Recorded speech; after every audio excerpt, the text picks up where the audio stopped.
The sugar diet. What have we learned so far? Well, let's get into that. Let's review that. What we have learned is that carbohydrates, the higher you go, damn near to ad infinitum. Is that how you say that? The higher you go, you're going to have better physical and mental performance. And then you go even higher, even better physical and mental performance. Now, in a calorie-controlled equation, which I highly recommend you do, this is not the unlimited, as long as I control a few variables, I can do whatever I want. That is how this plan can get you very lackluster results. And you'll be feeling so good. You'll have so much energy. You're like, well, I mean, I'm still having a good time. I'll just keep it rolling. But if weeks and weeks go by and you're not getting the results you're looking for, the fat's not melting off, what are we doing? So in a calorie-controlled equation, which it needs to be, to get those carbohydrates higher and higher, other things have to come down. What have we learned? The higher those carbs are, within reason, the less important the protein is. An extremely high carbohydrate diet is very protein sparing. It's very muscle sparing. So while in a more evenly based plan, protein certainly has its importance. On this plan, the trade-off of higher carbohydrate and less protein seems to only be to our benefit. I have said this many times. I have seen no downsides. I have seen no disadvantages. I have only seen advantages. I have only seen increased performance in the gym. More PRs, better pumps, better recovery. That would be the major concern. The amino acids, the muscle protein synthesis. What if I beat the muscle down and then don't repair it because of the missing protein, and then eventually I'm going catabolic? That would be a reasonable concern. I'm here to tell you it hasn't happened. I'm not saying it's impossible. I'm not saying it won't happen, but it has not happened in 3 months now. So making that trade-off of much higher carbohydrate and less protein seems to be very much to our benefit. And then let's say, yeah, I mean, the pumps, they're pretty good. Like the glycogen is decently pushing out. It's decent. But what if I want even more?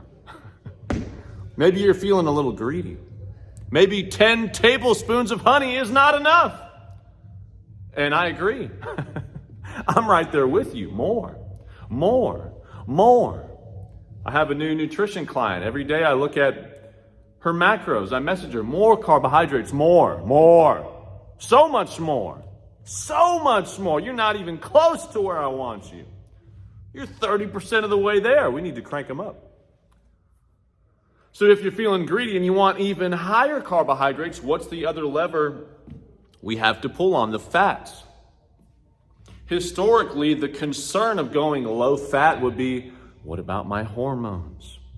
What about my libido? What about my freaking brain, man? It's made of mostly fat. This cannot be good.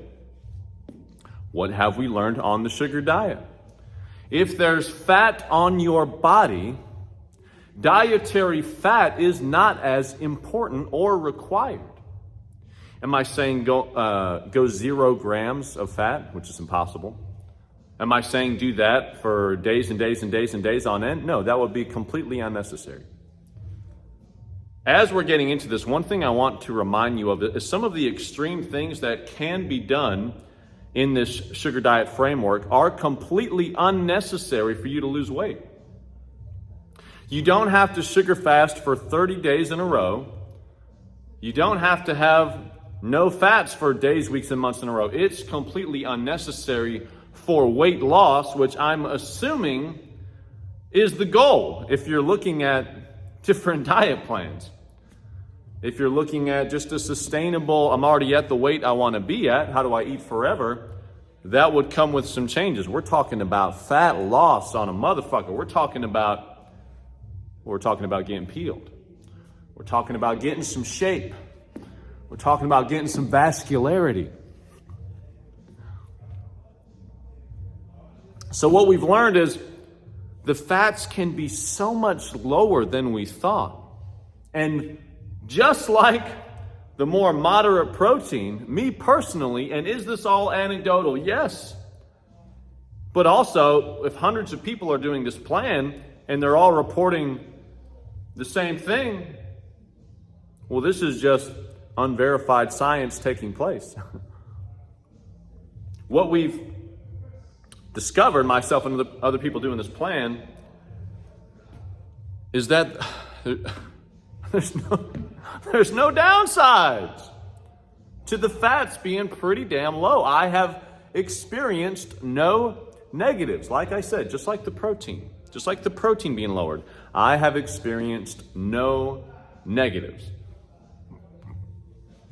Except when I was around the 10-week mark, I've actually been making a separate video about this just to show it to y'all so y'all can get it. I was having a little bit of a brain fog. My speech was getting a little weird. Like I would struggle with certain words or typing out a response to maybe one of you. I'd be like, this it's just not coming out right. That was a little alarming. So I started having some cod liver oil gummies.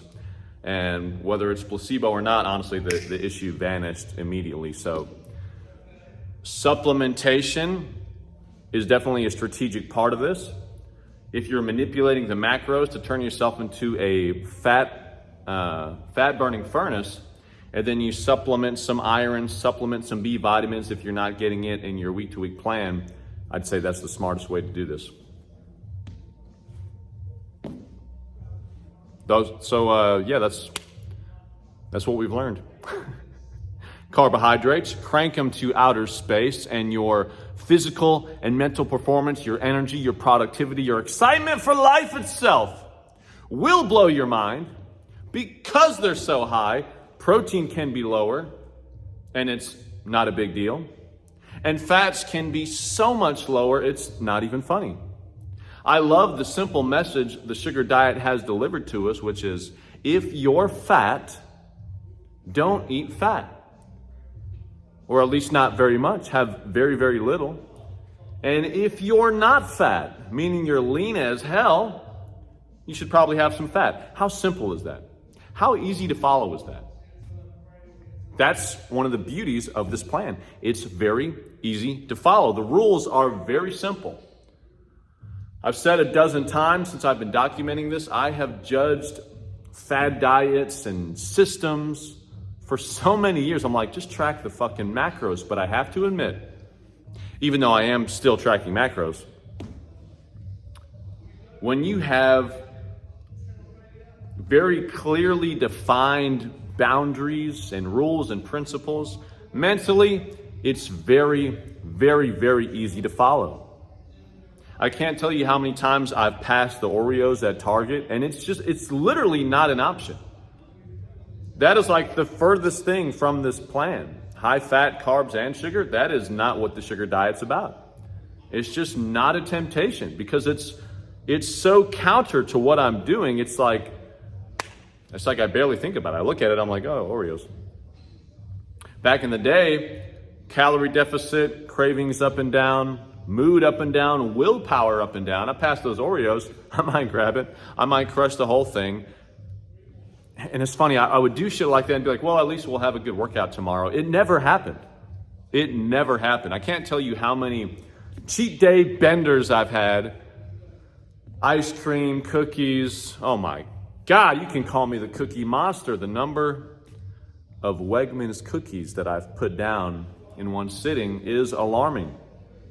And I'll go, hey, at least we'll have a kick-ass workout tomorrow. It never happened. I'd feel hungover. I'd be sweating in my sleep.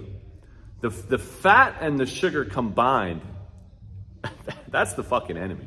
That shit has fucked me up so many times. Sugar isolated, carbohydrates isolated. What we're finding out what's a very powerful ally in our arsenal. Hey, I hope that helped. I'll see you in the next one.